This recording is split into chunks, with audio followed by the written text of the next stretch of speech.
everything's gonna be alright. And when we get there, I'ma see a pretty, pretty, pretty young thing. I'ma ask her to take my hand, head to the floor, and we gon' dance. And when we get there, best believe we gonna do a two-step. Ain't no drama in here, so don't stress. Step to the right, then side to the left.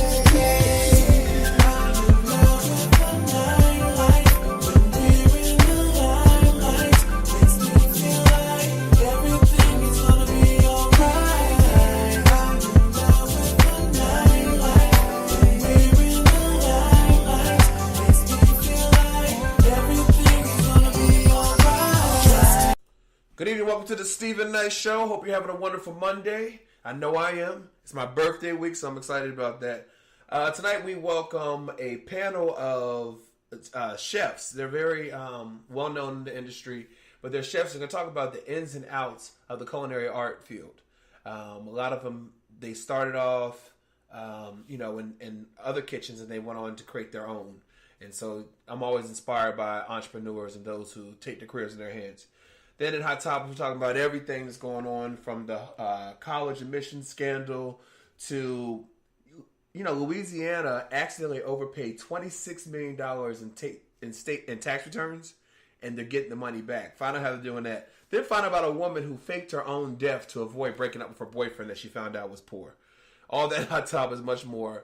I want to remind you, we're all over social media, Facebook, Twitter, Google+, Instagram, and of course our official website, thestephennightshow.com. You can also find us on iHeartRadio, Apple Podcasts, Spotify. Just go to our website, thestephennightshow.com. And when we come back, Hot Topics, right back after this.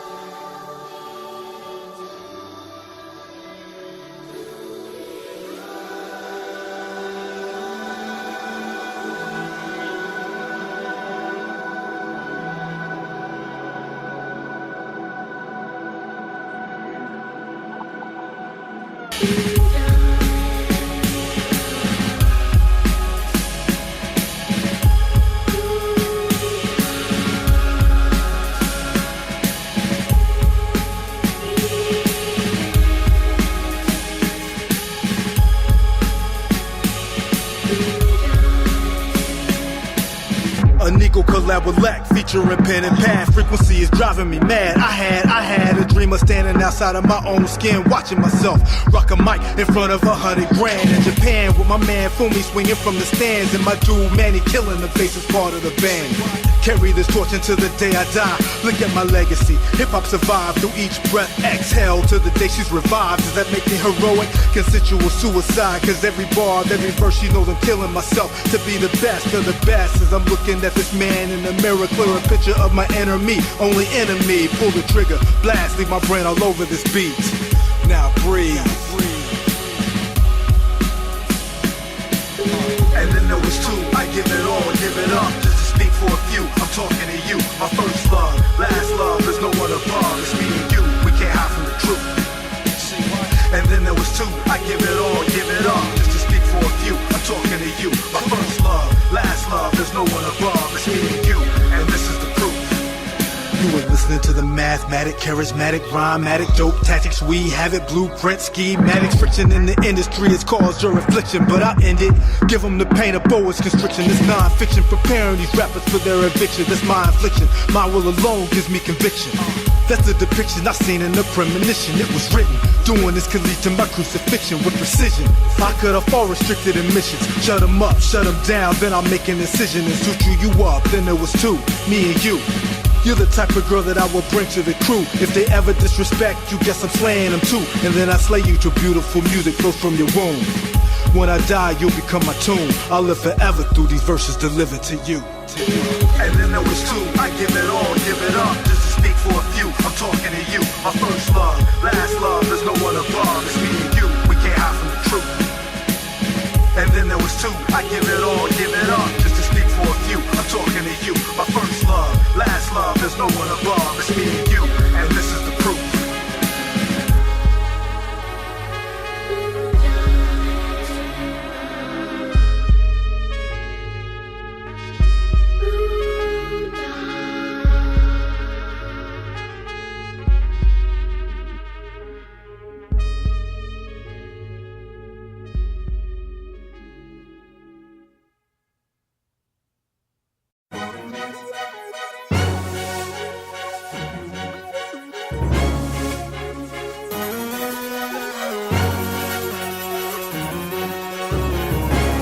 Just the other day, you turned and walked away. Left you all alone, heart full of pain.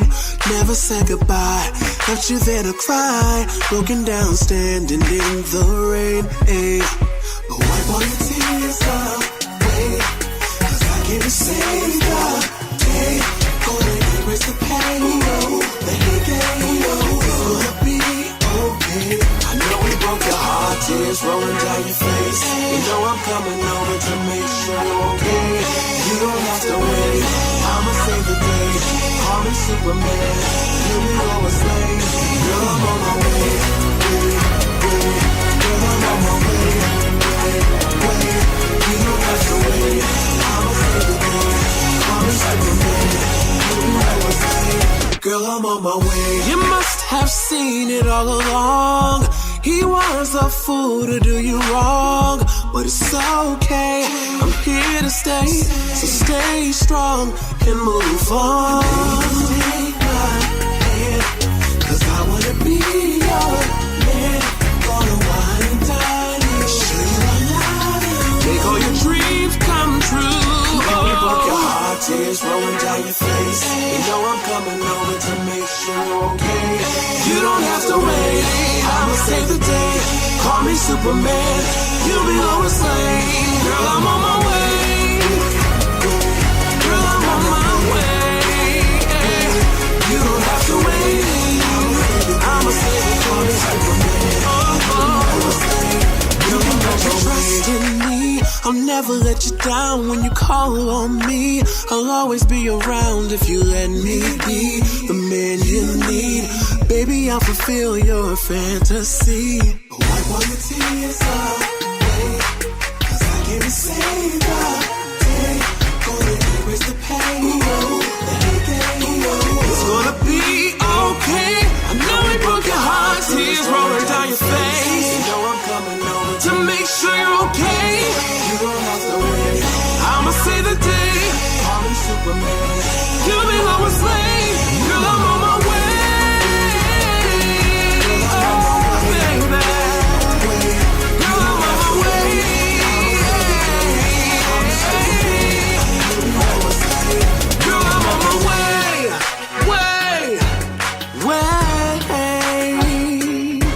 I'm on my way, you save the day, you'll be okay. Hey.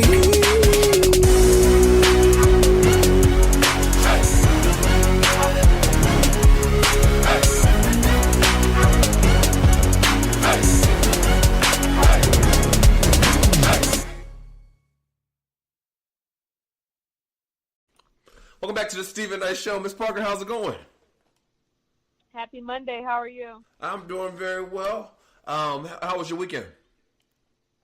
It was good. Busy, but good. Yeah. I actually had a surprise. So, this is my birthday week. And, we love birthday weeks. Well, Miss Parker celebrates all month. But anyway, so I knew one of my friends was throwing a brunch, just a brunch on Sunday. And I figured I might have something to do with it because, we're going on a birthday trip and he's going on there too. And he says it's a good way to kick off the week. But I did not expect when I got there, some of my friends I haven't seen in a minute were there. Miss Parker was there. They had the house decorated, balloons. Spread of food, brunch food, a full bar, a birthday cake from a black-owned local business. It was just a lot of effort put into it, and it's crazy because I was talking to my best friend that day, Ty, letting him know because Derek, who was actually on the show last week, he was on our our Hot Topics panel. He's the one that put it all together, but he had texted me that morning and told me to come late because he was running behind. So I text Ty and told him, by the way, Derek's running behind, and I got there real late. Michelle said, when I saw her, she said, "We hungry waiting on you. What took you so long?" But it was a lot of fun. We were hungry. And the food was good. It was real good. It was a lot of good stuff. But yeah, that was really nice of Derek. Yeah. That was really. See, doesn't it? He did an awesome job putting everything together, and it was great. Yeah. You deserve it. Doesn't it feel wonderful to be that loved? It does because my friends. I have some great friends, but when people do things like that, and you knew it costs obviously money and time, and to get everyone together, it was just like, wow, I was overwhelmed. Like, I'm almost never speechless, but I was speechless when first I walked in there. I saw a lot of cars, but I was thinking, well, it's a brunch. I wasn't shocked by that.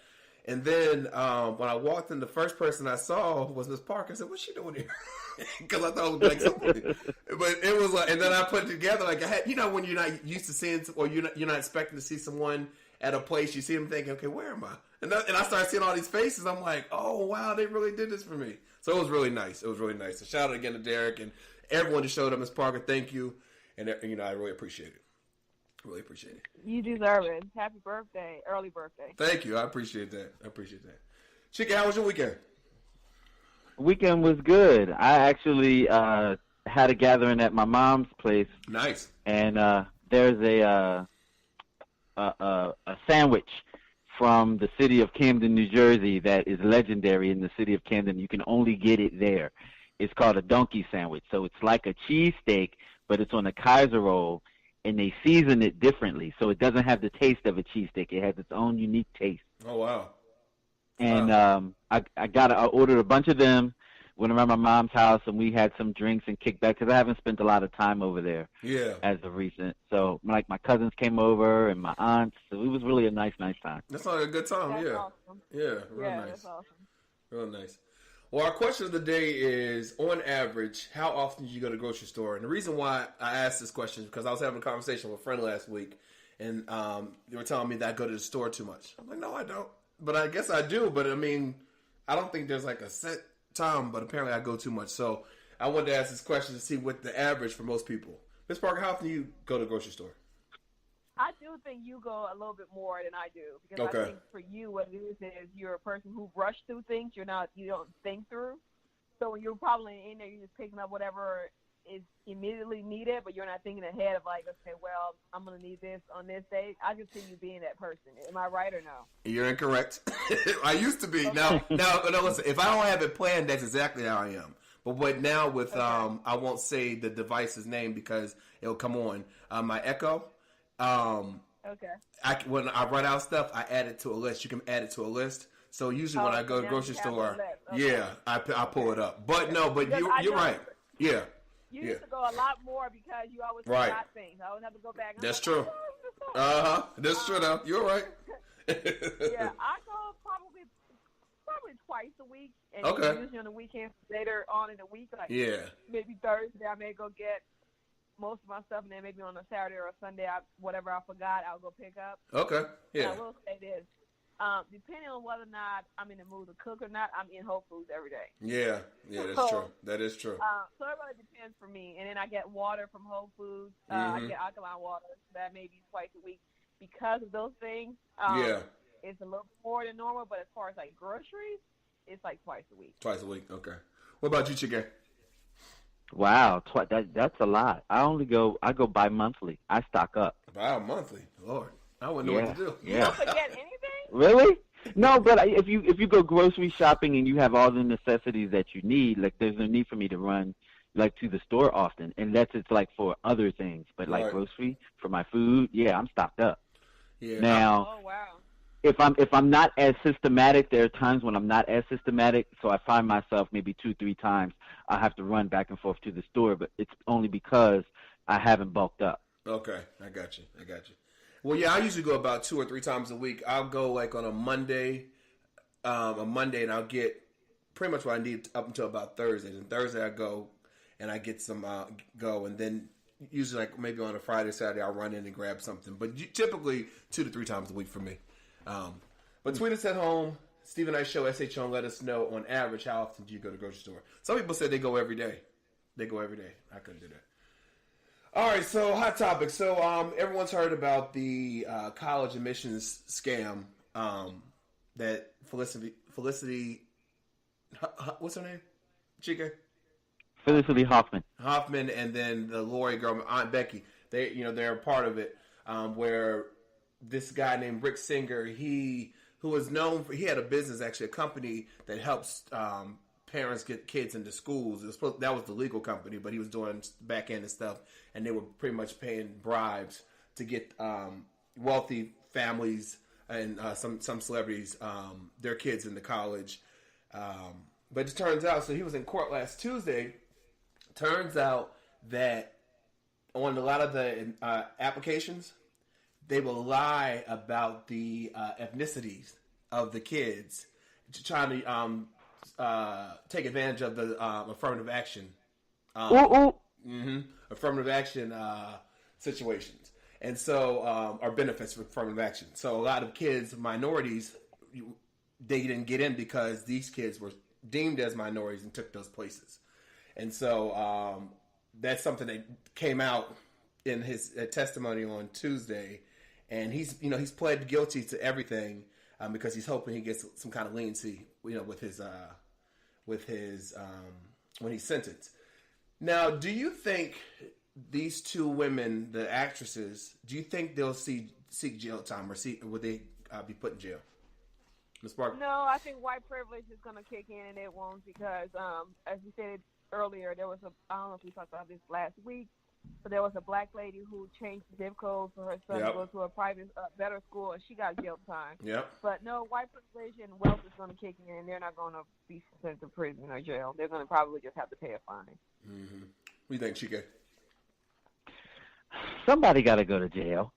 All these things going wrong, and none of these people are going to jail. Somebody's got to go to jail, and it can't be just the black people. I'm sorry. Somebody's got to go to jail. Yeah. Becky has to go to the big house, not the full house, but the big house. Yeah. Well, Marsha Clark was on The View this morning, and she doesn't think that they're going to seek jail time because, they were like, I think it was like 500 families or people that took advantage of this system, and as the celebrities named in the case, they paid the least amount to get their kids into college. And so because they're going to look at that, and so they probably won't do jail time. That's what she's thinking, based on. But I'm hearing that it's a lot of people in this ring. Yep. This little thing that they did. A lot of people. And other people are affected too, because Felicity Huffman is married to from Shameless. I can't forget it. I forget his name. The right actor. Now. I know you're talking about. Yeah. William H. Macy. Yes. Yeah. She's married to him, so could he be going to? Could he be getting in trouble too? They're his kids too. Well, he supposedly is not being charged with anything, but Lori, Becky, her husband, was charged, and so some of the things they did, they would have the they would tell the school that the kids, they were traumatized, they couldn't take the SATs. And so they would sit with someone who was supposed to be with them taking the SAT, and they really became the answers, or they would change the answers, or it was a lot of crazy things happening. Well, there's a mother now who she is suing everyone involved for $500 billion after her son was denied into college. So according to New York Post, she lives in the Bay Area, and she's a single mom.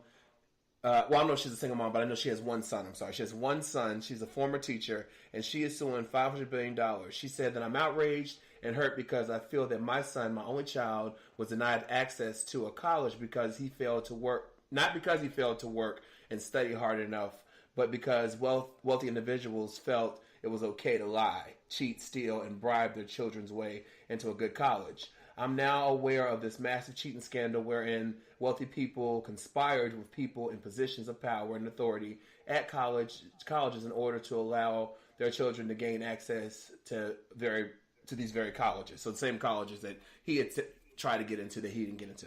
So that Joshua was rejected. I'm not a wealthy person, but even if I were wealthy, I could not engage in the heinous and despicable actions of these defendants. Do you? I don't think she's gonna get the whole $500 billion, but do you think she's gonna get some money out of this?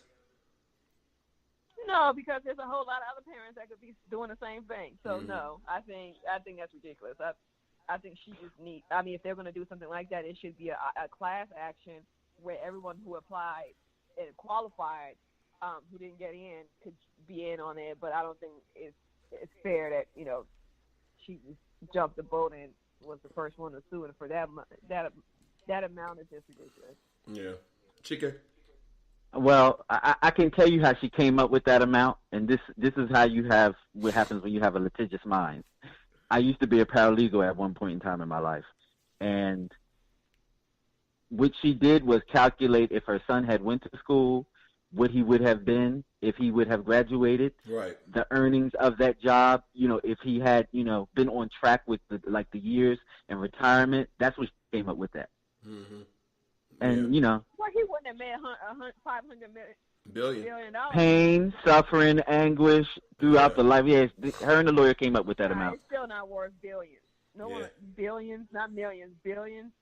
Yeah. Well, well, they said there is a class action suit, and they put out what years, if you apply to the schools during these years and didn't get in, they can join the class action suit. I don't think that, obviously, this woman's going to get $500 billion. I think she's going to get something, though. I think everyone involved is going to get something. I don't know how much, but I think they're going to get something from it. Because this is I do, too. This is the largest scheme like this in U.S. history. And so, that's crazy. Do you think the two actresses, Lori and Felicity, do you think they're going to get their career back? Do you think they can make a comeback? The way that they treated Lori, I don't know. They started snatching stuff from her left and right, and her daughter. Mm-hmm.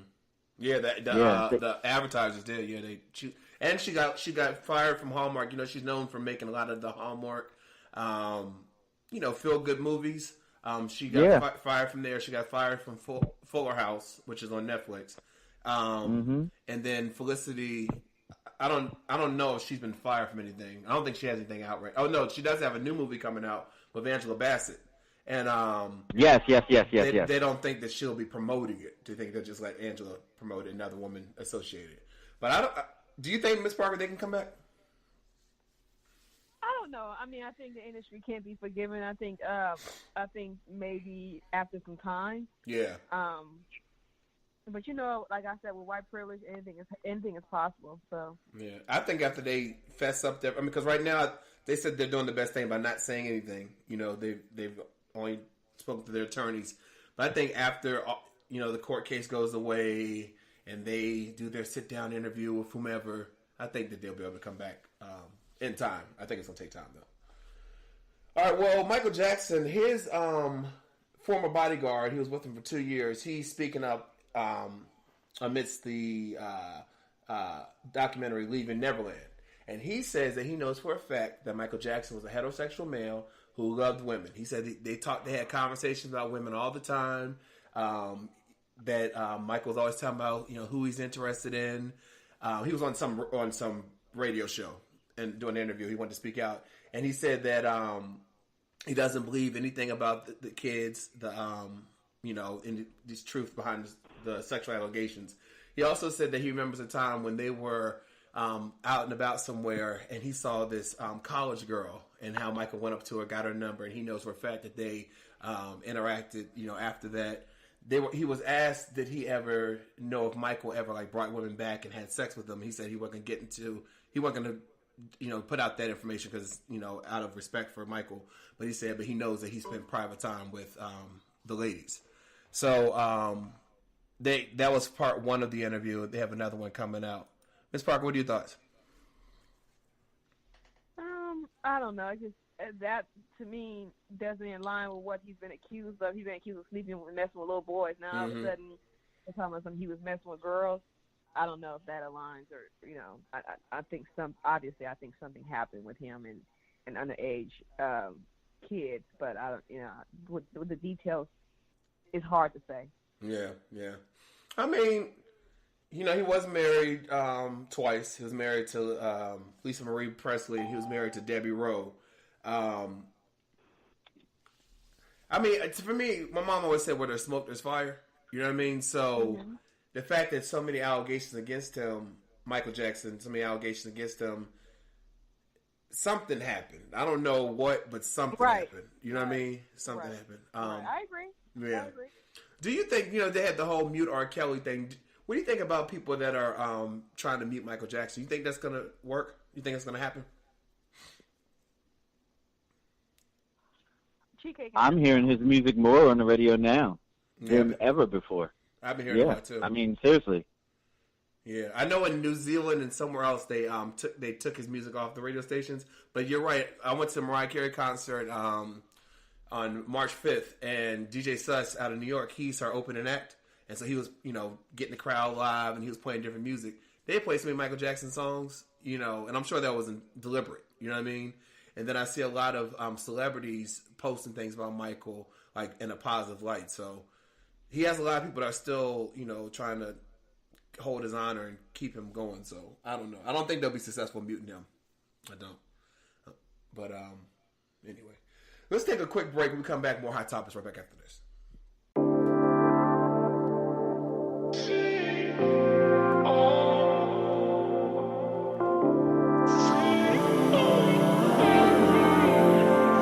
Your love is showing me my path. My heart belongs in your grasp. I only see you underneath your light. I can't survive without your kiss. My life dripping from your lips. I'm nowhere if I'm not by your side.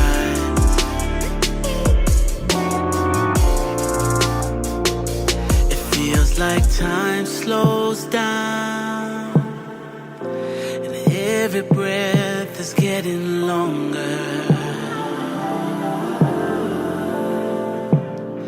I feel my heart sinking to the ground, and every weakness is getting stronger. And as I'm falling, I can feel you lift me up underneath your wings. And it's every touch how you take my love and bring it back to life. You bring it back to life. I feel your fire burn underneath my skin. And it's every touch how you take my love and bring it back to life. You bring it back to life. And I'm breathing in every single sound you make. I can feel your words all in the air. With your voice making my heart beat. If your soul is all I see, it's like the rest of the world is not there.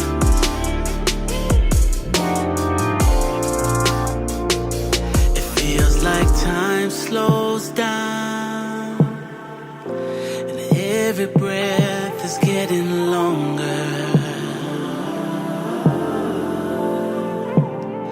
I feel my heart sinking to the ground, and every weakness is getting stronger. And as I'm falling, I can feel you lift me up underneath your wings. And it's every touch how you take my love and bring it back to life. You bring it back to life. I feel your fire burn underneath my skin. And it's every touch how you take my love and bring it back to life. You bring it back to life. And as I'm falling down, I feel you lift me up underneath your wings. And it's every touch how you take my love and bring it back to life. You bring it back to life. I feel your fire burn underneath my skin. And it's every touch how you take my love and bring it back to life. You bring it back to life.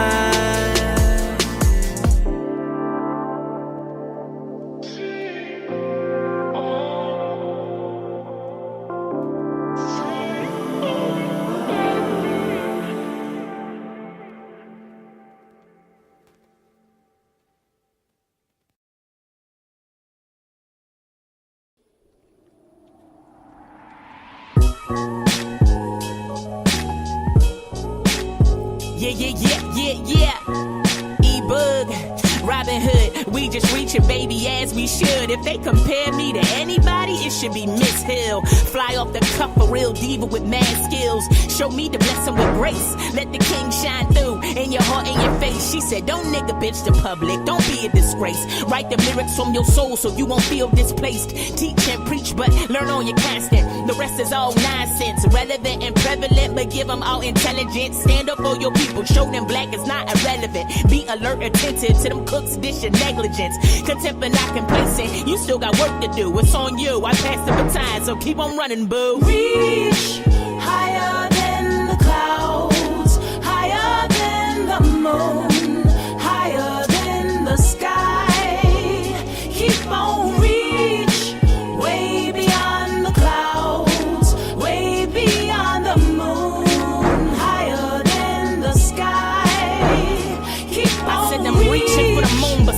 amongst all stars. Like beans, I'm getting large. Sequel streets, I'm Philly charged. Got a lot up my sleeve, beyond spitting and rolling trees. First I was West Philly bred, so instead I plant seeds. Natural born hustler, roots deep, peep the leaves. I need that lifeline, sis, so I'm breathing and just believing. Cause I'm miseducated, my people hate it now. Half of them faded and feeling underrated. Stolen and took, homes gentrificated. Slave ships to MVP list, still getting traded. Jeans dipping low, all emasculated. Know that makes you feel tougher, but trust they lied to you, brother. Neighborhoods abandoned and stranded. Crooks got you shook, dealing cards, all underhanded. Now, who really wants to get back?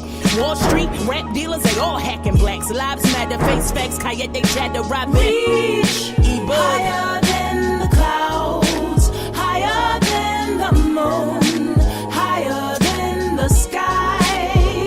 Keep on reaching, way beyond the clouds, way beyond the clouds, way beyond the moon, way beyond the moon. Higher than V3, the sky. you and me, and to the rappers. You say you spit conscious, so where your conscience at? Using those nouns and verbs, those words that hold us back. You spit that same old, lame-old, lyrical crap. I peep your grind and your hustle, but how you giving them back? You seen the world, but took the hood off your map. Don't come around the block no more, you been there and done that. So I gotta be a pusher, just like Pusher. Except I don't sell crack, I'm just trying to sell some records, put my hood on the map, cause now I've been broken down and I've been broken in, but I can't begin to tell you just how thin the line is when you start to see success from failures. Ooh, I could have been there, but I would rather be here. Now I ain't trying to preach, but can you tap your neighbor on the shoulder, tell them to reach higher than the clouds, higher than the clouds, higher than the moon, higher than the sky. Oh, keep on reaching, way beyond the clouds, way beyond the clouds, way beyond the moon, way beyond, higher than the sky. Keep on reaching, higher than the clouds, higher than the moon, higher than the sky. Keep on reach, way beyond the clouds, way beyond the moon, higher than the sky. Keep on reach. Okay, hey, this is Darius McCurry, and you're listening to the Stephen Knight Show. Don't touch that dial. All right, welcome back to the Stephen Knight Show. Want to remind you, we're all over social media: Facebook, Twitter, Google+, Instagram, and of course our official website, thestephennightshow.com. You can check out more about our team, look at some of the projects we've done in the community, as well as get your t-shirts. So again, thestephennightshow.com. All right, so check this out. Louisiana, they accidentally overpaid $26 million in tax returns. So somehow, ABC News is reporting this. Somehow, when they sent out the, it was only if you had automatic deposit or if you had an automatic deposit to your debit card, to your bank or your debit card. They would send it out, and then they actually sent it out again the next day. But they said, rest assured, there's nothing you have to do. They'll just remove it from your account. Can you imagine getting that much money? And this is back in March. They're saying, well, if you got your tax return this month, then you were affected by this glitch in the system. Can you imagine? Okay, hold on. What? Say it again. Yeah. So you know, you got the money back. They're pulling it out the account. The financial institutions have agreed, and they've already started recouping their $26 million that they overpaid in tax returns. So the government just going into your account and taking your money? Yep. Mm-hmm. How you know if they're going to take yours? Well, you know if you got paid twice. Oh, if you got paid twice. Yeah, because you would get paid like the day that you're supposed to get it, and then the next day it actually went in again. Oh, okay. Well, I would have probably saved that just in case. Yeah, I was going to say, no. I thought that was crazy. But my thing is, I would expect that they'll come back for their money. But yeah, people, they probably had that money probably gone. That money gone. No. Listen, what about Aunt Brenda, who already took the money out? She seen it in and she took all of it out because she knew that there was a difference. Yeah. So now that her account is negative, the amount. Exactly. It's negative. Whew. I read that. I was like, wow. Now, this last story, Miss Parker, I was in tears thinking about what you're going to have to say when I report this next story. So this woman, she's in China. She faked her own kidnap and murder to break up with her boyfriend because he's poor. So she had been dating this guy. She's 37 years old. She'd been dating this guy for a minute now. And over the New Year holiday, she went to his hometown to meet his family. And she saw how poor his family was. And so she wanted to break up with him. So let me read this. According to Oddity Central, the woman, her surname is Yu. Her last name is Yu. She had been dating her boyfriend, Lin, for a while. But when she learned that he was poor after visiting his home during the Chinese New Year, apparently there was something she just couldn't get over. So she decided to leave him, but fearing that he would refuse her rejection. So she devised a plan to make herself completely disappear. Shortly after returning from the disappointing visit to Lin's home, Yu disappeared from the couple's dormitory, and a few minutes later, she called her boyfriend to tell him that she was being kidnapped by her ex-husband. "Come save me! My ex-husband's kidnapped me! Come quickly! I'm on the highway, I think, already," she said before abruptly ending the call. To make her kidnapping seem more believable, she sent her boyfriend several text messages pretending to be the kidnapper, warning that he would kill her, meaning the kidnapper would kill her, if he dared call the police. She proceeded to following up with more text messages informing that she had been killed and her body had been thrown in the lake. Unable to negotiate with the kidnapper, her boyfriend eventually called the police. The police started investigating surveillance footage, and they were able to track down the woman in a small motel in a different district. But when they arrived on the scene, the officers were shocked to find the alleged victim casually laying across the bed watching TV. When questioned by the police about her kidnapping, the surprisingly calm woman then told him that she recently found that her boyfriend was poor and that she had to fake her own kidnapping and murder, hoping that he would just give up and move on with his life. Then they added that she initially planned just to trick her boyfriend into leaving the dormitory so that she could sneak back in, get her things, and disappear. But after realizing that he only had one key, she came up with this plan. Mental illness. She was detained by the police for 10 days for disrupting social order. I was crying. I said, "You can't make this stuff up." Can you imagine the police? They find the body and she landed across the bed watching TV. And they said she was calm and told him exactly what happened. Miss Parker, what are your thoughts? Listen, I have no words. We gonna say chicken. I don't have any her and words. Jesse need to get together and do a movie of the week, for real. Right. If they got some imagination, She can write it, he can direct it, they both can produce it. I can see it now. I was telling them, this is real quick, I was telling Miss Parker and them yesterday at the brunch that I saw this movie, and Chicken, you might have seen it. I saw it on Netflix on Saturday, and it was, I can't think of the guy's name, but he's real known, and his wife is, what's the woman that used to be married to Ben Affleck? Jennifer Gardner. So he is a fluent man. He works in New York, but he lives in Pennsylvania. Big old house in Pennsylvania. But he works on Wall Street. Very powerful. Like the first scene, they show him walking into the deli in their corporate office, and there's a line. He walks right to, gets what he wants, walks right to the line, pays, right to the front of the line and pays. He's just well known. Well, anyway, so he comes home from work. He takes the train into Pennsylvania. So he came back, and he was walking up into his driveway, and a raccoon startled him. And the raccoon ran into his garage. So they have a second house. Well, it's the garage, and it has an attic at top. And so the raccoon runs into the garage, and he chases the raccoon up into the garage. So he gets to the attic of the garage, and he happens to look down at the house, and he can see the kitchen where his wife is there, and they have twin daughters, teenage daughters. And he was just watching them. And he was just thinking how they're not really that happy anymore, and that he thinks his family's better without him. And he ends up staying in the attic for a year. About a year, I would imagine, because they show the seasons changing, and he becomes a nomad. He rumbles to the trash can for food. He said that he realized that what he was escaping was himself, his old lifestyle, and that he is in this attic and he's watching his family. He's watching his them have like a funeral kind of service for him at the house, reception kind of thing.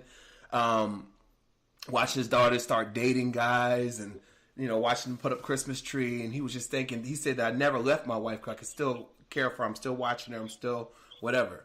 Well, at the end of the movie, he finally decides it's time to give this up because he knows that they'll be coming to the attic soon to get something. I forgot what it was. Anyway, so they're going on a trip or something. So he gets a haircut because his hair grown out and all that. He gets a haircut, he gets cleaned up, and he goes, because he still had money on him, he went and bought, you know, the high dollar stuff, clothes that he wears. And at the end of the movie, he walks into the house, he says, I'm home. And they all just look at him. And the movie ends. How's the movie You just can't get over that, huh? You telling everybody about that? because the thing was that you weren't sure whether or not he was going to go back into the house because he was walking. You're thinking, there is no way he's going to go into the house. And there's no way he's going to go in the house. And he opened the key. They'll put up the Christmas tree, decorate the Christmas tree. And he walks in, he says, I'm home. And they all just turn around and look. And then it goes off. How do you end the movie like that? You should have saved that. You should have saved that for movie reviews. I thought about it. I just couldn't because we were talking about this. That's what I thought too. I thought the same. I was going to Chica, but we were talking about this story with this woman who disappeared, and I don't know. But anyway, Miss Parker, as always, thank you for Hot Topics. Chica, I'll see your movie reviews, and have a great week, everyone. Have a great week. All right, right back after this. Shaggy! Yo, it's Big Boy. Mr. Worldwide, let's show the world how powerful love is. Got to spread love around the world. Round and round we go, waiting for the wind to blow. As we walk the streets alone, only love can bring You know we us gotta keep it home. low, mother. We've been powerless and blind, That's right. but tomorrow we'll be gone. Let love guide us through the rain. Forget our yesterday. Only love, love, love brings us together. Only love, love, love, love forever. Only love forever. Don't stop the show. Only love, love, love, love forever.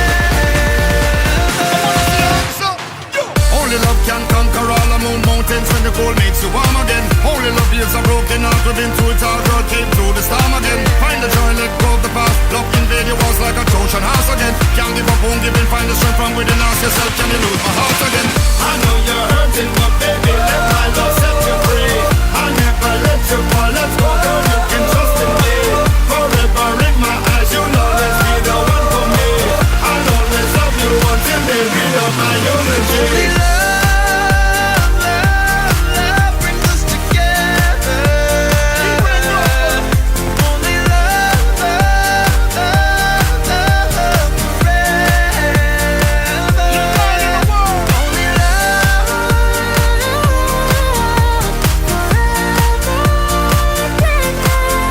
Only love, love, love, love forever.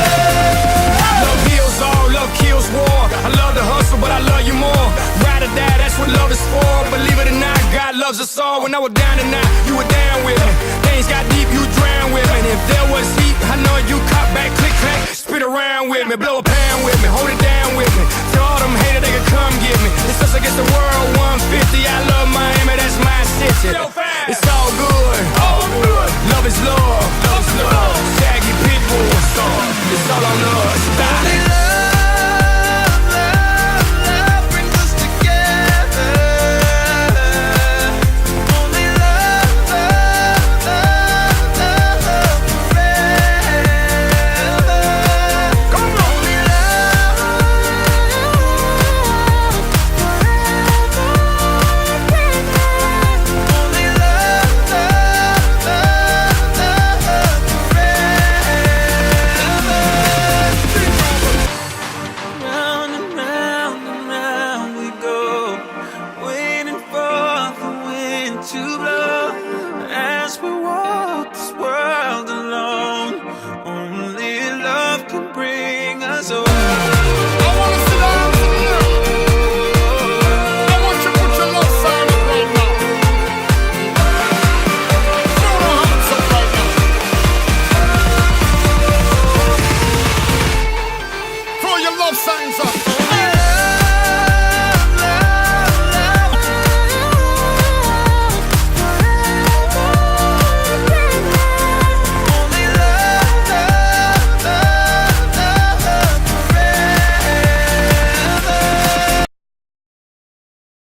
girl, that ghetto love.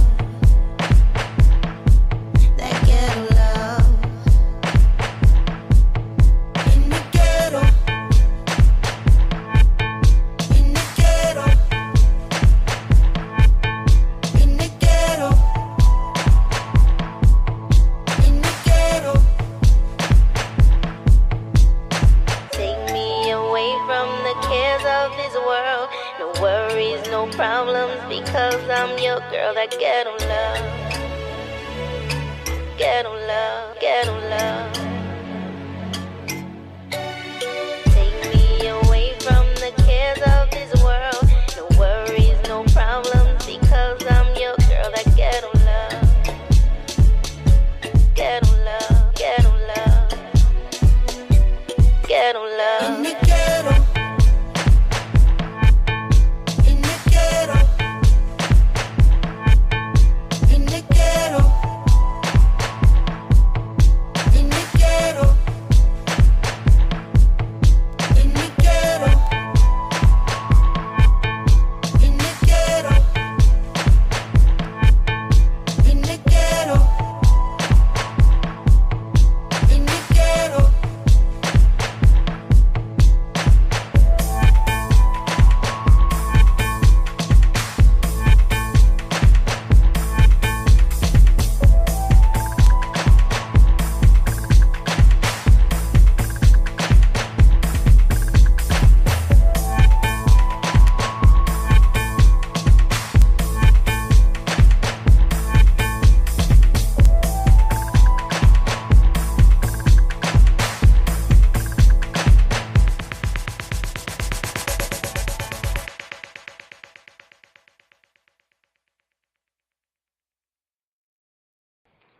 Hey, what's up, y'all? It's the First Lady Faith Evans, and you're listening to the Stephen Knight Show.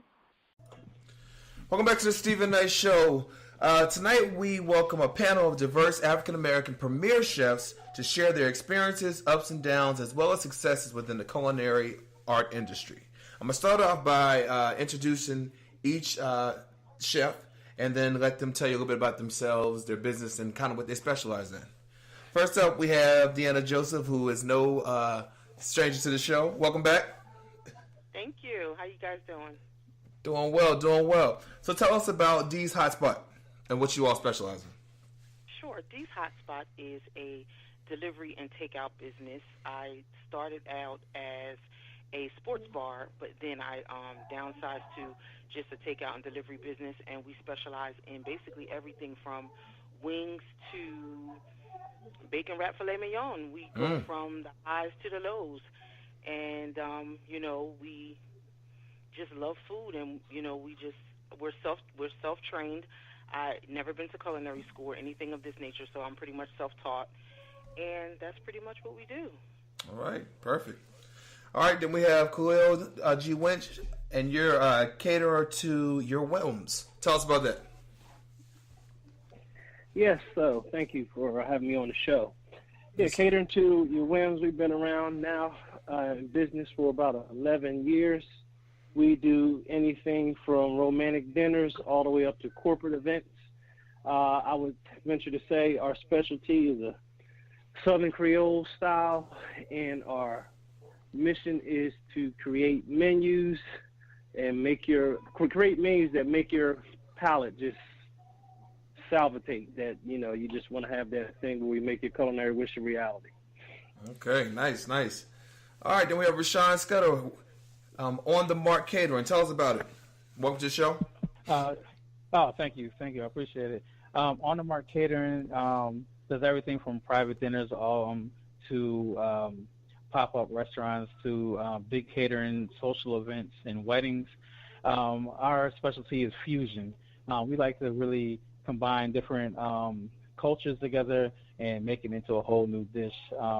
Or we'll cater to anything what your needs may be, and give you that gourmet flair to it.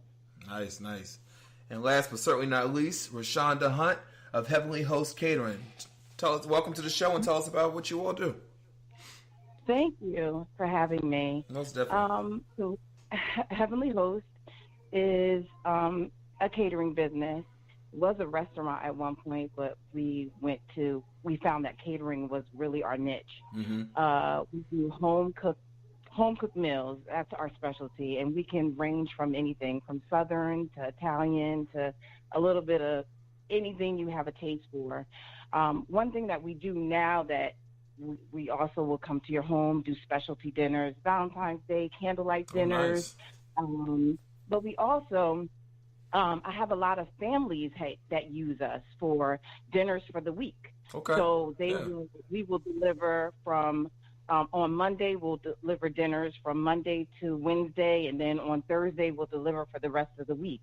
And so that's been very successful for us.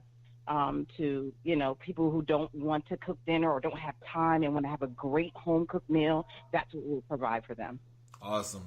I can just tell you, I just finished working out, and you all make me very hungry right now. So, but no, congratulations to all of you for having your businesses and running them. Much respect to that. Thank you. What was the inspiration in getting into the culinary art industry? Deanna, take it off. What made you interested in getting into this field? I just was excited. I'm excited about food. And I find that I like to eat what I like to eat. And I could never find anything that tastes the way that I wanted it to taste. Right. So the best way to do that is to prepare and cook your own food. So when I started preparing and cooking my own food, then people start liking it a lot, and then it just took off from there. So I just find that when I eat other people's food or when I go out to restaurants and different things of this nature, it's not even up to the caliber of my standard of taste. So that's what really got me excited about it and wanted to pursue it further. Okay. And you said you're not professionally trained in culinary arts. Is that correct? Okay. No, never been to school. Okay. And so what is it that gave you that love? Was it the fact just that you love food and you know what taste you like?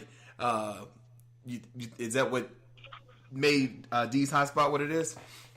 Basically, and I just know that I'm good. I'm good at it. Yeah. So because I was good at it, I just took extra special effort to make myself better and to learn more and teach myself more and grow and just try different things to make myself better. Awesome. Chloe, what was it that got you into the industry? The biggest driver that got me into the industry was actually my aunt. Even though she didn't do any main cooking, she did a lot of baking. And one of the things that I used to get excited about was when family and friends would come over and enjoy all of the dishes that she spent literally all day baking. When she retired, she just did a whole lot of baking for the neighborhood, the churches, and just all the family events. And I used to love watching people enjoy not only her desserts, but some of the other foods that family would cook. And then I slowly found myself doing some different recipes in the kitchen, and, I experimented a little more. Started working in some restaurants, did a tour in the Army, worked in some hotels and some other different venues, and it just kind of took off from there. Nice. Rashawn, would you say it's a competitive industry? Have you found it to be a competitive industry? A lot of people out there. I know a lot of people that I know, who are chefs or pursuing it. Is it competitive for you? It's a competitive industry, definitely, but at the same time, it is a close-knit community of chefs, that work together, because I find out, if you need help and you reach out to certain chefs will, be there for you, give you the advice you need, and be able to guide you in the right direction and, and help you, especially if they had the struggles and they see you doing well, and, they ultimately, they want you to succeed as well. And that's something that I've found over the years has helped, and, and especially for me, now that I'm able to help out other people, it goes hand in hand, really. That's big, because you would think people are trying to keep their own business, feeling if you help your quote-unquote competitor, they're going to get the business. But you're seeing people that everyone's successful, they want to help each other be successful. That's what your experience has been? Well, that's been my experience. I also had the hand where some people are just like, no, right, like right. I'm not going to give out the advice. But there's enough money out here for everybody. I agree. Everybody has a different niche in the culinary field. Mm-hmm. Whether it be the fast food, or whether it be food prep, or whether it be baking, or the big events, small events. There's a niche for everybody, right. And there's enough money out here for anybody to get. Most definitely. And Rashad, you talked about how you found a lot of success in actually going to someone's home and cooking meals for the week. I mean, I think that's just a great idea because, a lot of people, they don't like eating out because, the food is overprocessed or whatever the case may be. But here they're still getting that same home cooked meal and they're not having to do the work. What made you? Absolutely. What made you come up with that concept? Actually, because I'm just like the first young lady that spoke. I'm actually am self-taught as well, and didn't go to culinary school. Just had some. My nana can cook her behind off, and I just really sat on her feet and learned. And I found myself, just being out there as a single mom. Not wanting to give my kids just junk, because I'm always running and working so hard. Mm-hmm. And so I was in between jobs, and I'm like, okay, so why don't I use the skill that I have to start, cooking for people? Yeah. And I found that how I sold it is that give me your grocery store money. So basically, instead of going grocery shopping, you give me that money that you would spend on groceries, and I will prepare your dinner for you. Nice. And it just took off in word of mouth, and then that's how it kind of parlayed into that. And it's done very, very, very well for me. That's awesome. I wish you lived in Atlanta. No. And I'll let anyone you can pick up on and answer this. Just when you answer, say your name so we know who's answering the question. But what were some of the challenges or biggest challenges when you decided to get in this industry and actually started your own entity? Well, Deanna Lynn, I didn't necessarily find challenges when I first started. Okay. I find challenges mostly now because I am a takeout and delivery, and now you have all the people such as myself, not self-taught and not culinary trained. They're selling platters and they're doing seafood and different things of that nature and making it kind of like a little bit watered down because they really don't know a lot, but because that's what's popular, they'll throw some crab legs and some shrimp on a platter with a bunch of butter and parsley and think that they're a chef. Yeah. Or think that they know how to cook. Mm-hmm. And so that's a huge challenge for me right now is because we have all these Instagram chefs that will take a video of some macaroni and cheese and, think that their food is good and worthy of somebody purchasing it. That's very true because I know there have been social media people that I've actually been the place to eat the food and it looks really good, but it doesn't really have that taste or it doesn't have the flavor that exactly. Yeah. Anyone else have any challenges they want to discuss? I think this is Rashawn. Okay. I think for me because I think I might be the only one that went to culinary school. Okay. Yeah. I went to culinary school and was able to get that experience as well as this experience in the industry under a lot of good people. And the one thing that I found when I started doing my own thing was that I wanted to do things more gourmet.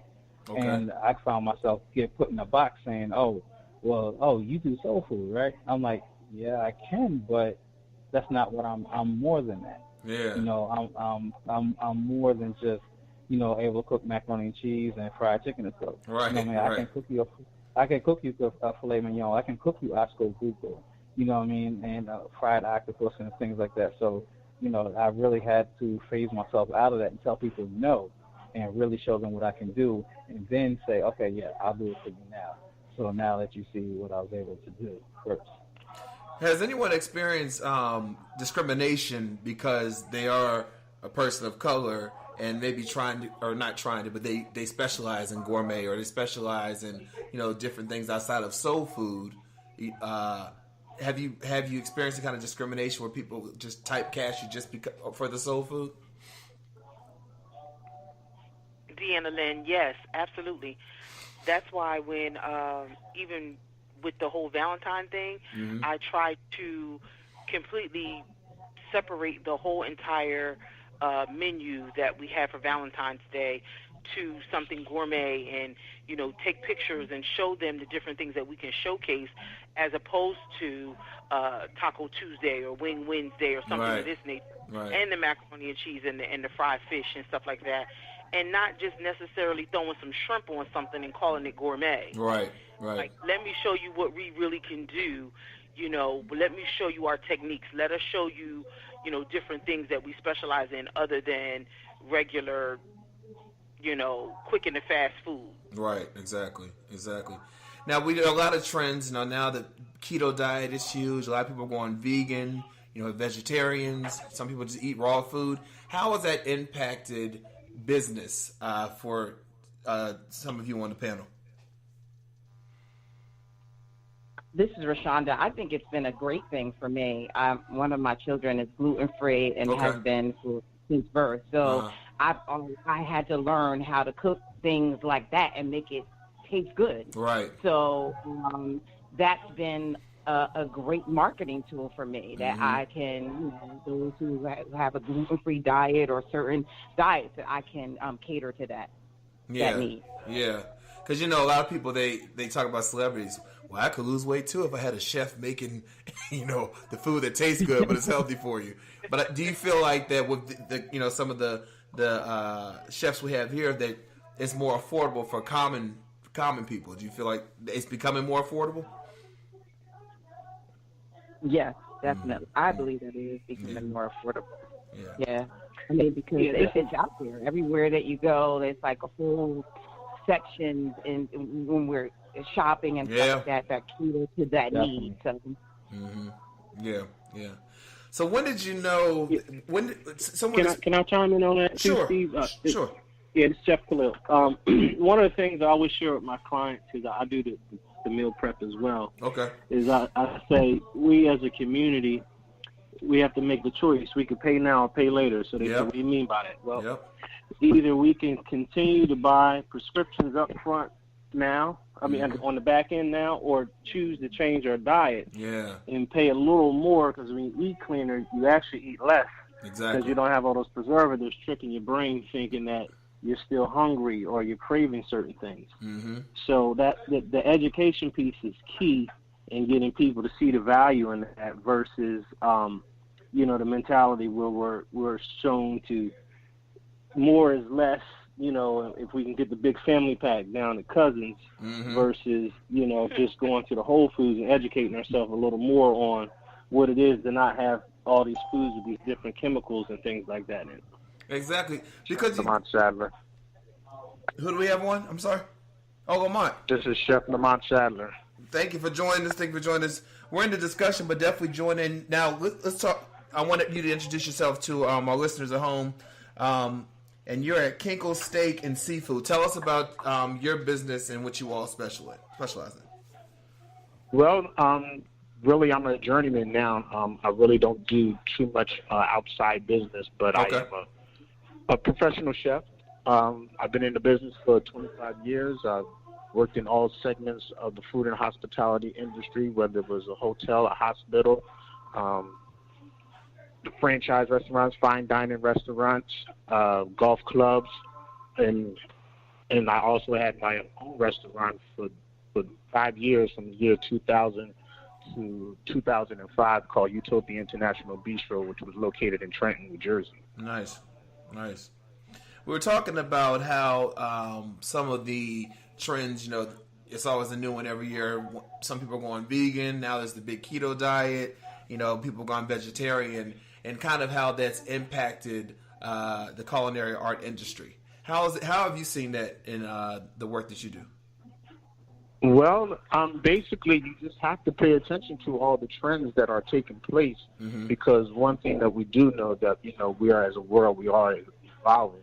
So when a guest does come with these diet specifications, sometimes some of the older school chefs or cooks, they kind of frowned upon that. But one thing that you have to do from a business standpoint is you have to stay up on the trends, because more so that becomes part of your clientele. Right. So if you're able to offer those type of meals for the guests, then you can see how your clientele and sometimes your bottom line can change. So it's very important for chefs and cooks to pay attention to that and don't frown upon what is taking place, because sometimes they say, once in Rome, you have to do as those the Romans do. That's true. Very true. Especially if you want to remain in the game and be successful. Absolutely. I'm going to go down the panel and tell me, what was your very first kitchen or culinary arts job? Let's start with you, Deanna. Dee's Hot Spot, McDonough, Georgia. Okay. That was your first one? That was my very first Nice. job. Nice. And we already talked about how you guys started in that. Khalil, what about you? What was your very first one? Mine was actually a home-style buffet in Morristown, like years and years ago. Oh, wow, home style. I'm aging myself here. What about you, Rashawn? My first culinary experience was at Taj Mahal. Okay. In Atlantic City, New Jersey. All right. Rashonda. I guess my first culinary experience would be me and my cousin cater a small wedding. Okay. That would be my first experience. Yeah. Nice. Really stepping out. Yeah. And Lamar? Well, professionally, or when I really got into the game, I got in the game real early, like at the age of 13. Okay. So at the age of 13, I had my first job here in New Jersey in Haddonfield, which was called Bancroft School, where I was a prep cook as a dishwasher. Oh, wow. Wow. Well, my first was at Taco Bell when I was 16. No. But what are some of the things that you think that people, it's one thing being a chef and, you're controlling all that, but the customer, what are one of the things that the customers will be surprised that you as a chef have to manage or deal with on a day-to-day basis? And anyone can pick that up. Again, just say your name first so we know where the answer's coming from. Well, this is Lamont. One of the things that customers don't realize, from a culinary standpoint, or more so from a management standpoint, that everybody that's in the kitchen, you're dealing with more than just one type of person. There's more attitudes, not necessarily attitudes, but it's more like behaviors.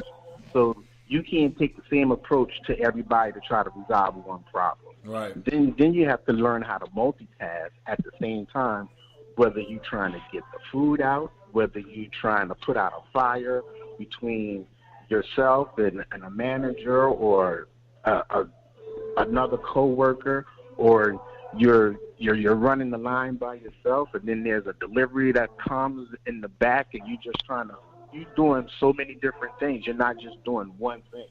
So we have to always be multitasking, within a day of work. Yeah. Anyone else? I definitely agree with what he said, because being in a kitchen, or a restaurant, you definitely have to face those factors, or whether you're in the office dealing with paperwork. Now all of a sudden you gotta come out to the line because the line went down. Yeah. You need to help them bring the ticket times back up, or the deliveries, or all of a sudden in the middle of a shift, health inspector comes in. That's a good one. Yeah. I can only imagine that in the middle of a busy shift, and then here comes the health inspector. How do you deal with that? Right, and you literally have to stop and pull your sous chef or one of your people that are managers to start with the health inspector, or you have to get somebody up to your expo line so you can start with them and make sure you're giving people the eye and make sure your kitchen should already be good, but just double check to make sure that your kitchen is running correctly the way it should be. Now, many times, we order food or we go to a restaurant or whatever the case may be, and the food can be really good, but the service can be slow or not up to par. How do you manage that if you were to receive a complaint? How do you deal with that as the chef? Well, this is Lamont. From a service standpoint, that is very critical. Yeah. And we always talk about you always want to exceed the guest's expectation. Mm-hmm. So sometimes you have to anticipate certain things. Sometimes you can see certain things getting ready to happen, but if you're thinking on your feet, but when it comes to the guests, you have to do whatever, whether you want to call it shucking or jiving, or whether you want to say, kissing up to them. But that is your bottom line. That is your guest, because the word of mouth is so powerful.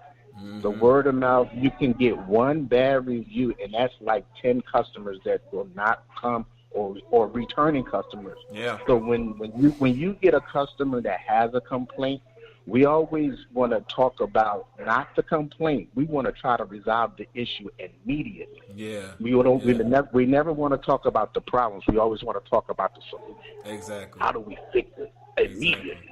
Exactly. Hey, that's true. Anyone else?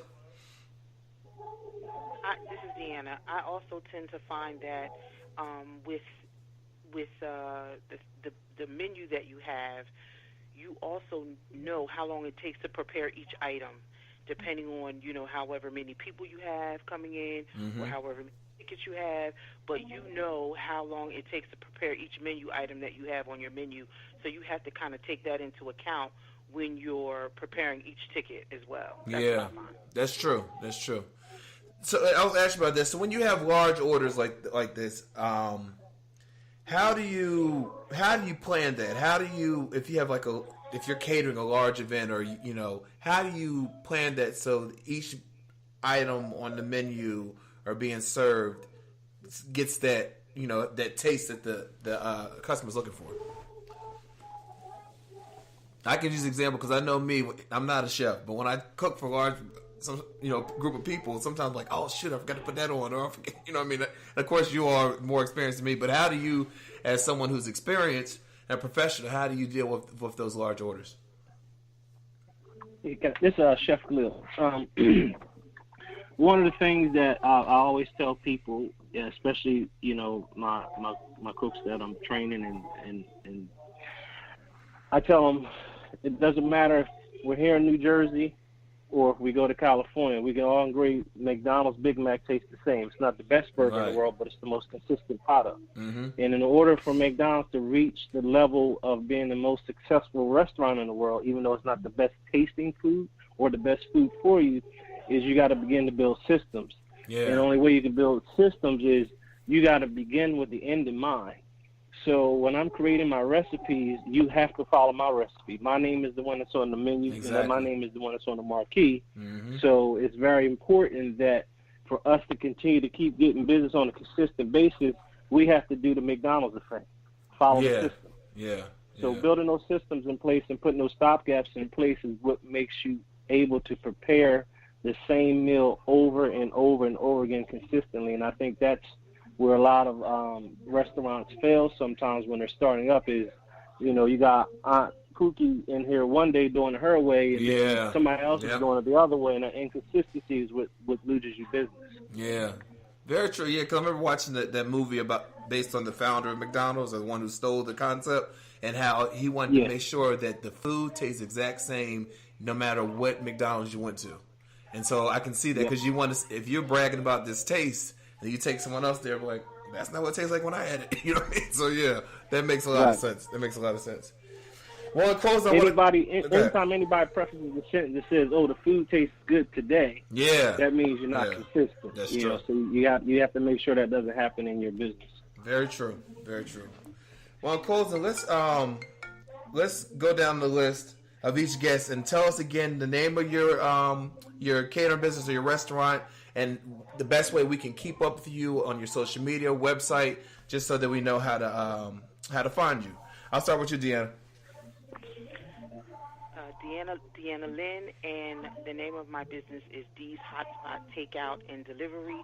You can find me on Facebook at D's Hotspot Takeout, Instagram on D's Hotspot, just regularly D's Hotspot, and I am a delivery and takeout business in McDonough, Georgia, right on the about 30 minutes south of Atlanta.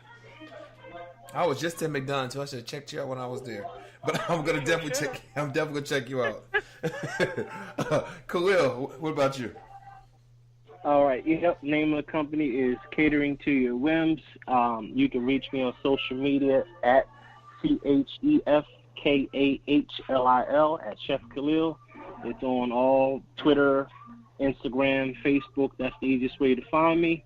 And again, we specialize in the romantic dinner packages, the in-house cooking lessons, as well as corporate events.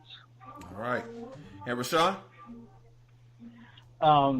Business is On the Mark Catering. We're located in Circleville, New Jersey. You can find us on Facebook at On the Mark Catering and on Instagram at On the Mark Catering. And you can also check us out at www.cateringbyonthemark.com. All right. Rashawn? Hi. Yes. It's Rashonda Hunt. And you can find me on Facebook at Heavenly Host Catering. And that's it. All right. All right. And Lamont? Yes, you can find me at right now where I currently work at, which is at Kunkel's Steak and Seafood House in Haddon Heights, New Jersey. Also, you can find me on Facebook under Lamont Sadler, as well as on Twitter under the same name. All right. Well, listen, thank you all so much for joining us tonight, and continued success in your careers. You know, again, you all have me so hungry right now. But I want to thank you again. I really appreciate you. I think people who are coming up in this industry, they'll take something from this conversation, be able to learn, so they're not making mistakes, hopefully moving forward in their career. So I thank you for sharing your expertise. You're welcome. Thank you. Thank you. God bless. All right, y'all be good. All right, listen, for more information about all of our guests tonight, go to our website, thestephennightshow.com. We'll be right back after this. Then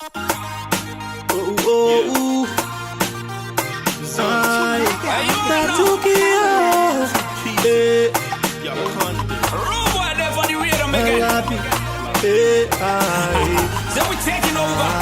One time.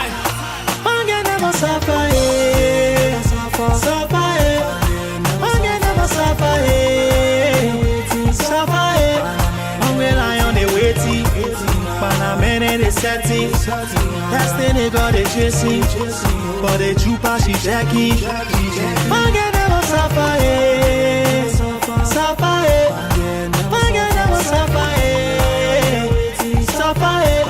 I'm relying on the waiting, but I'm in the setting. That's the nigga they chasing, but the jupa she jacking. I said that you pass, she waiting, she checking, she looking like she not know what they are talking. I told her that trouble she causing, the way that she rocking and shaking her to my Onina Fatumata, put it on me like she from Kakatai. All the men is scatter, that bene I in a chocolate. When you tie your lapa and you wear your skin test, when you rocking your tuma, Bange I want marry you, Chamu I want take you. Anything you want, I give it to you. Take my name, my money, my car, my clothes, my everything, oh. Suffer, I can never suffer, suffer, I'm relying on the waiting, but I'm in the setting. That's the nigga they chasing, but the jupa she jacking. I can never suffer, suffer,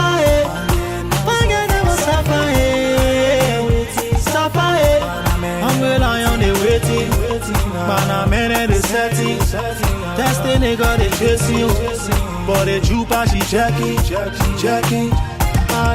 One play you non-see funk, get capping. Like I said before, hungry line blocking. You leave it, another scamming with bop it. Grab it, squeeze it with dry face. That it done, you will be trying how to catch it. You know you're missing a casaban for bete. You fix it, all fly, trying how to catch. Then you won't speak serious now till they get. Pretty girl, let me take you out of dinner. I got a cheddar, forgive me, I was a sinner. Gonna be better from January down to December. Take trips, go to spots even in the winter. So sexy, gorgeous, and beautiful. Everything that we do is so memorable. I'm feeling you from your head down to your toes. Don't have to speak on it, I'm gonna show.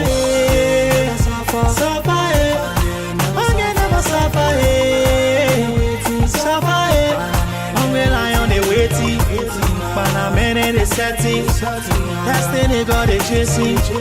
But the chupa, she Jackie. Forget about Sapphire. Sapphire. Forget about Sapphire. Sapphire. I'm relying on the waiting. But I'm in the setting. Testing it, got it chasing. But the chupa, she Jackie. Anytime she walking, the boy them be watching. Anytime she walking, the boy them be jaking. Baby girl, you temptation. Anytime you turn girl, you confusion. Baby girl, you temptation. Anytime you turn girl, you confusion. Baby girl, you blow my mind away. Anytime you turn like way, girl, you make me want it. You tonight, forget, never, you never suffer.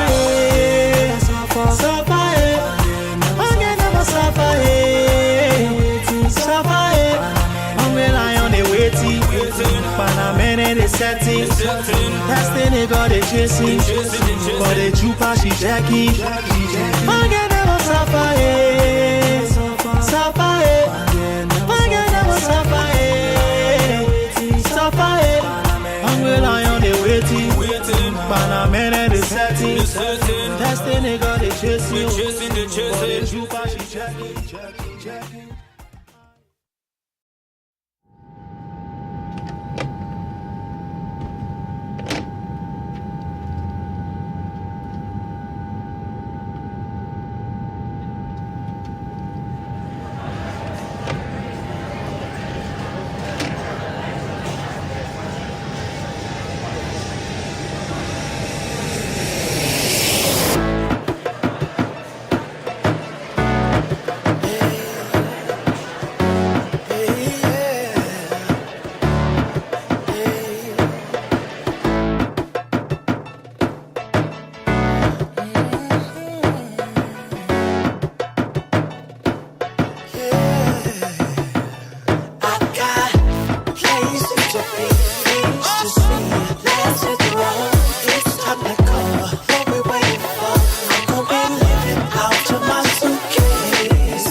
suitcase. I'm only taking what I need. The world is waiting for me. I won't sit home any longer. Since I've died enough hunger, and I should be making a difference. I know I'm telling the truth. Wasted potential is the death of many. Yet there's plenty of dead men who live, 'cause their words live on, though they've been long gone. Yes, I know I wanna be like them. I've got places to be. Honestly, let's get along. It's time to go. What we waiting for? Out to my suitcase. Giving out my suitcase. State to state. I'm going state to state. Country to country. I'm living out to my suitcase. Living out to my suitcase. I'm gonna make a difference. Not gonna walk in ignorance. Make the world listen. I'ma leave an imprint. Yes, they gon' know I'm here. The world is gonna be my stage. And when I'm long gone, they gon' talk about me. They gon' read about me. I'm gon' leave a legacy. A legacy. Yes, you and me gon' make history. Wasted potential is the death of many. Yet there's plenty of dead men who live,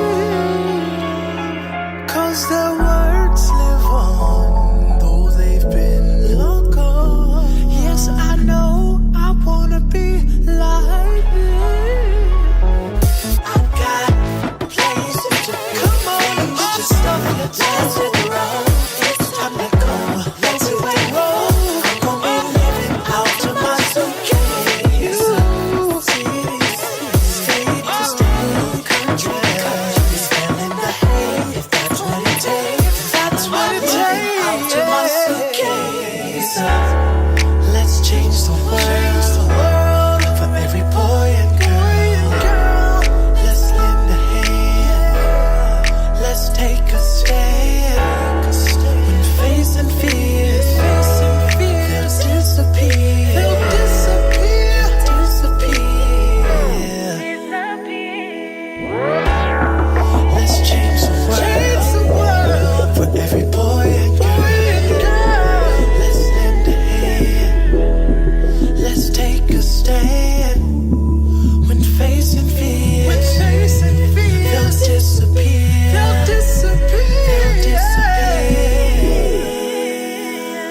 I got places to be, things to see. Let's hit the road. It's time to go. What we waiting for? I'm gonna be living out to my suitcase. Country to country, spelling the hate. If that's what it takes, I'm living out to my suitcase. Places to be, things to see. I got places to be. It's time to go. What we waiting for? I'm gonna be living out to my suitcase. City to city, state to state, country to country, spelling the hate. If that's what it takes, I'm living out to my suitcase. If you believe in your dream, won't you sing and say, out to my suitcase. If you believe in your dream, out to my suitcase.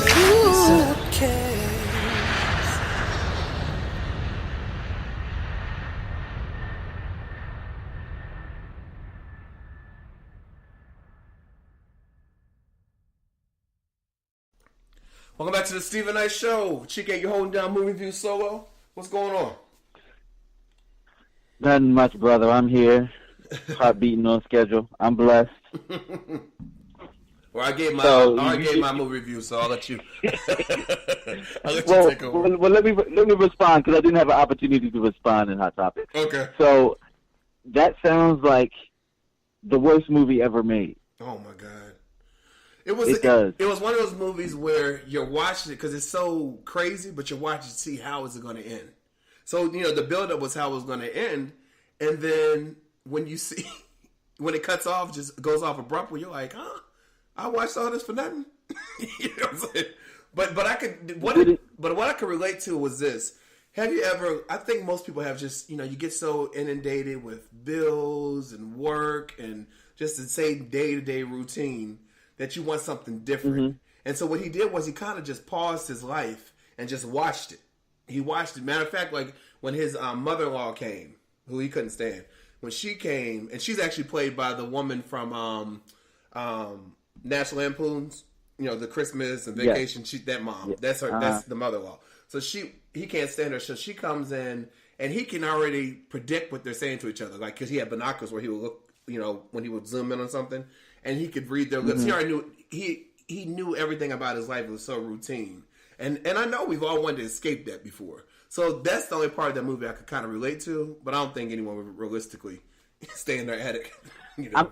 I'm thinking maybe it was an artistic piece, like maybe like a moment in time you thought about your whole entire life as it flashed before you. Yeah. Mm-hmm. Yeah. I get it. Yeah. I get it.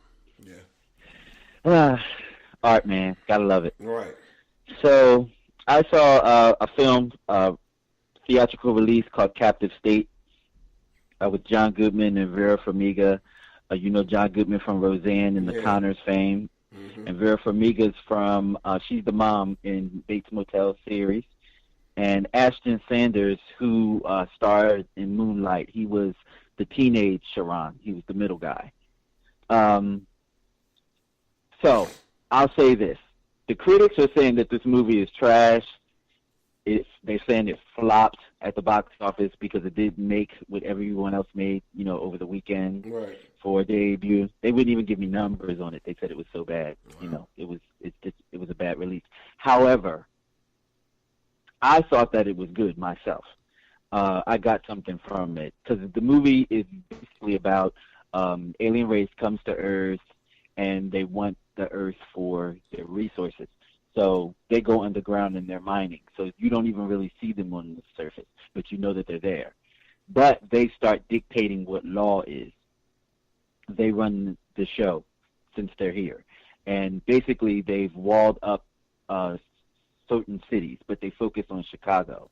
And so Chicago is walled in. Does it sound familiar? Walls. And it's under martial law. So it reminded me of Enemy of the State a little bit, because everything is police. Your privacy is gone. There's a small faction of people who are trying to fight the resistance, but they're not really getting any headway. It really speaks to the time of now. And if you're going to this movie and you're looking to see, some alien attacks and, alien fights, it's not that kind of movie. It's not quite like that. It's more psychological and definitely a message to the people, something definitely to pay attention to, and how your rights can slowly be taken away when you acquiesce to certain things. You do see the aliens, don't get me wrong. They do, make a presence here and there. I don't want to tell you the ending, but you definitely should check it out. I thought that it was good. Okay. More than likely, because it didn't make any money, it will be to the DVD and cable circuit pretty quickly. I'm thinking probably, what is this? This is March, maybe by mid-April. It may be on the circuit that soon or sooner. Yeah. So that was the only feature release that I saw. I'm still watching the documentary, The Case of Adnan Syed, which comes on HBO. They aired the second part Sunday. And this is basically about a young man who was accused of the murder of his girlfriend, his high school girlfriend. And he's been in jail since he was 19. He's now 34, fighting his innocence.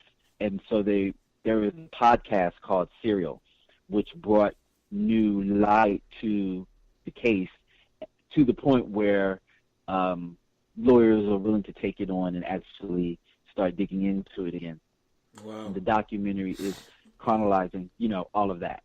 So it's kind of like Making the Murderer, but it's of course it's a different scenario, different situation, and it's really, really, really eye-opening to see this case open up and take twists and turns. Because in the initial, in my mind, I was like, oh, well, he did do it. Well, why did they even make this movie? Because it looks like he's guilty. He's pretty much, why did they do this? And then you start to see other evidence come into play, and it's like, oh, wait a minute. Wow. It's very, very interesting. Check it out. Okay. It's 4 parts to it, by the way. Just 2 parts are now streaming on HBO. And, of course, one of my favorite shows started back up last Sunday, which is American Gods, which they're in their 2nd episode now. If you haven't gotten into this show, it's very, very smart. It comes on Stars. It's American Gods, and it's basically about the ideology of this continent being a continent of immigrants, and how when people come from other countries, they bring their faith with them. And whatever gods they believe in, they bring them to this continent. And the gods are at a point where they're fighting for favor, so they're teams. So the favor comes in when you have your constituents, so to speak, and if they start to believe in you less, your power becomes less. And there have been gods that have died off on the show because no one believed in them anymore. Oh, wow. Which they're competing with World, which is all the interests that we have other than our faith, kind of like media. And there's media, there's technology, and then there's Mr. World. Those are the other sides, the opposition to the gods, because now we pay more attention to television, or we pay more attention to the internet, we pay more attention to the news, and we look at that and we kind of worship those things instead of the gods. So it's the gods versus those. It's very, very interesting. Yeah. Very interesting. And kind of out there. You have to watch it with an open mind. Okay. I'm excited about 911 returning tonight with Angela Bassett. Yes. Yeah. I remember you saying you like that show. I love that show. It comes back on tonight, so I'll be watching it after. How many seasons is it as of now? I believe this is still the 2nd season. I believe. Okay. Yeah, but it's really, really good. Really, really good. Okay. And I haven't gotten into that show, and I tend to like cop shows. I'm gonna have to give it a chance. And I usually don't like cop shows. I mean, let me take it back. And not that I don't like them. Usually when I start watching, they're really good. I just don't really watch them a lot. But this one was really good. I think because Angela Bassett, I was more interested in watching. But it's like the storylines are really good around all the characters. So I'm trying to find the name of this movie. I can't find it. I think the last cop show I got into was the one that Regina King was on. Oh, yeah, that was good. Something. Mm-hmm. That was really an excellent show. Yeah, that was. I did watch that, the one with Julia Roberts where she's the attorney. Isn't she the attorney? Or is she no, she's a shrink. The one on Amazon. You talking about Homeland? Yeah, that was really good. I saw that. That was really good. That wasn't long enough. That wasn't long enough. Did you finish it? Yeah. Yep. Yeah. Wasn't that interesting? It was really good. Yeah. And I keep telling people to watch that because they're a little put off by it initially. I'm like, no, if you get into it, you'll be trapped. Right. No, Trust seriously. me, watch it. Seriously. I did watch, I think you talked about this before on the show, that Netflix movie, Juanita, with Alfred Woodard. Did you talk about that? No, that's on my list to watch. I watched it. I haven't watched it yet. That's a weird movie too, but I'll let you watch it. It's weird. Very weird. Okay. It starts off really like, okay, you get it, but then you go somewhere else, you're like, huh? But you'll see it. I like her, so I wanted to watch it, but yeah. But yeah, there's a lot of good stuff out there. One more now. So I know I was talking about the DC series Titans, with, Robin and Beast Boy and all that. They have now put that on Netflix, so you can actually watch that series on Netflix because it is complete on the app. So I guess when they complete their content on the app, they'll move it and they'll ship it to Netflix for you to watch. Nice. So check it out. Nice. I was trying to find the name of this movie that I watched, but I cannot find it. But I'll report on it next time. All you have to do is put in Jennifer Gardner and it'll pop up. I tried doing that, and nothing came up. Oh, here we go. Let me try real quick before we go to break. Jennifer Gardner. And I like her. I normally like her, in movies. She does a good job. Yeah. Oh, yeah, okay. It's called Wakefield. And Bryan Cranston and Jennifer Gardner, they're the main characters. And it came out in 2016. Okay. Yeah. It's interesting. I'll just say that. I just feel like that seems like a role that Bryan Cranston would play, though. He seems like that's something he would do. He did a great job. Watch his life. Because he really had to, carry the movie because even though he wasn't doing a lot of talking either, they were saying what he was thinking. He was watching. I mean, he really had to carry the movie. Like, Jennifer Gardner was definitely, you saw her throughout the movie, but because he was watching from afar, you weren't really hearing what she was saying. You know what I mean? Right. So, but anyway, if you get an hour and a half and you want to kill some time, go ahead and watch that movie. It's definitely interesting. Anything else, Chica? That's it for me. All right. Well, as always, thanks for letting us know what to spend our money on, what not to, and have a great week, okay? Absolutely. All right. Right back after this.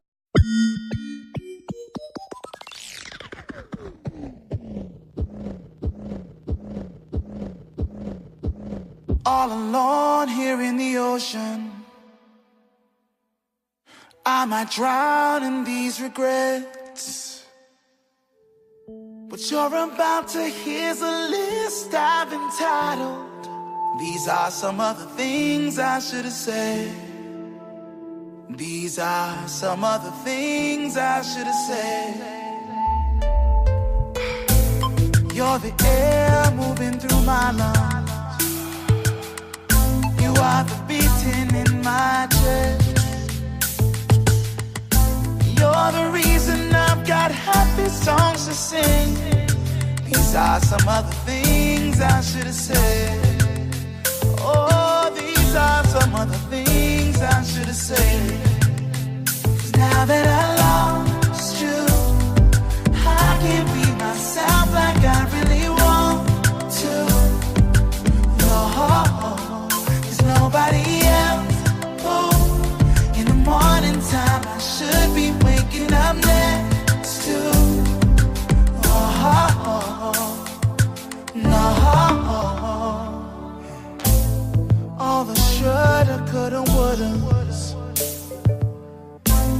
keep on circling in my head. All the feelings I was too afraid to share. These are some other things I should have said. These are some other things I should have said. I was wrong to make you suffer when I knew you were the best. You're the most precious thing my eyes have ever seen. These are some of the things I should have said.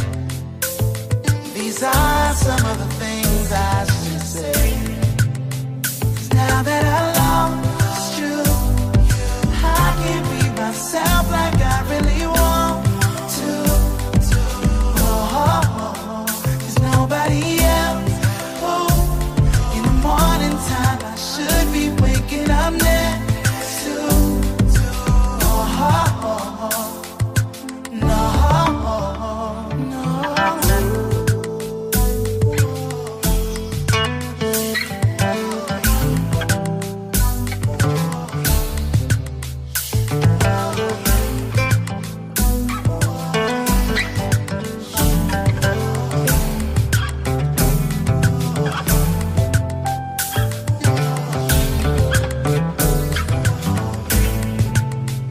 Now that I lost you, I can't be myself like I really want to. No, there's nobody else. Oh, in the morning time I should be waking up next to. Oh, no. Said that I want you. I should have said that I love you. I should have said that I need you. Yeah. Oh, I should have said that I want you. I should have said that I love you. I should have said that I need you. Oh, I should have said that I want you. I should have said that I love you. I should have said that I need you.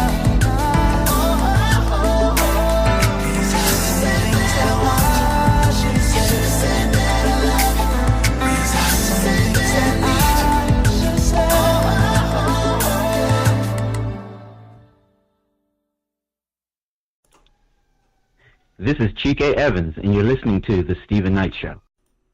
Well, that's our show. I want to thank you so much for tuning in, and thank you to our guest panel for joining in, and continued success to them in their careers. Have a great week, and I'll talk to you next Monday. Peace and good night. Tonight is all eyes on me. Everything's gonna be alright. And when we get there, I'ma see a pretty, pretty, pretty young thing. I'ma ask her to take my hand, head to the floor, and we gon' dance. And when we get there, best believe we're gonna do a two-step. Ain't no drama in here, so don't stress. Step to the right, then side to the left.